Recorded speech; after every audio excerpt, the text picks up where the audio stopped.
It can be pretty lonely. There's only two of you out. Gene Cernan always seemed to enjoy talking about the moon and his time on it. You can see how dirty and filthy they are. I mean, I looked like a coal miner after I'd been there for a couple, 3 days. And when he talked, the words were almost poetic. I sat on God's front porch looking back home for 3 days of my life. Cernan was born in 1934 in Chicago. He said he had always wanted to fly, and that he did. A naval aviator, Captain Gene Cernan was recruited by NASA in 1963. 3 years later, his first space flight aboard Gemini 9. And 3 years after that, Apollo 10 in 1969. Cernan was pilot of the lunar module named Snoopy. They flew to within 50,000 feet of the moon's surface, but didn't land. It was the dress rehearsal for the moon landing mission to come. I like to tell Neil Armstrong our mission was to paint the white line in the sky so he wouldn't get lost. Cernan's time would come. He would command Apollo 17, 1972. Roger. You're looking real good, Gene. Right down the line. Hey, Houston, the Challenger has landed. It was the last time men walked on the moon. Or, well, strolled. I was strolling on the moon one day in the merry, merry month of December.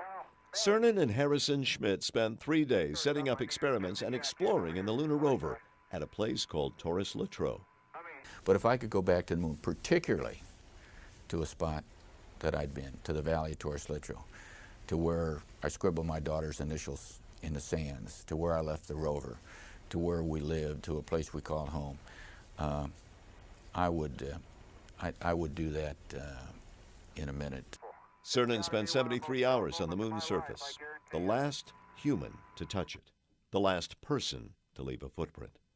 Cernan didn't fly again and left NASA in 1976, after that going into space-related business. When Neil Armstrong passed away, his good friend Captain Cernan gave the eulogy at the National Cathedral. And as you soar through the heavens beyond where even eagles dare to go, you can now finally put out your hands and touch the face of God. Gene Cernan understood that the fraternity he was a part of was small, and it was just a twist of fate that brought them together. I've been there. I know I've been there. I can take myself back instantaneously to that valley. And yet, as I look at myself, I really wonder, I sometimes wonder, why me? Martin Savage, CNN.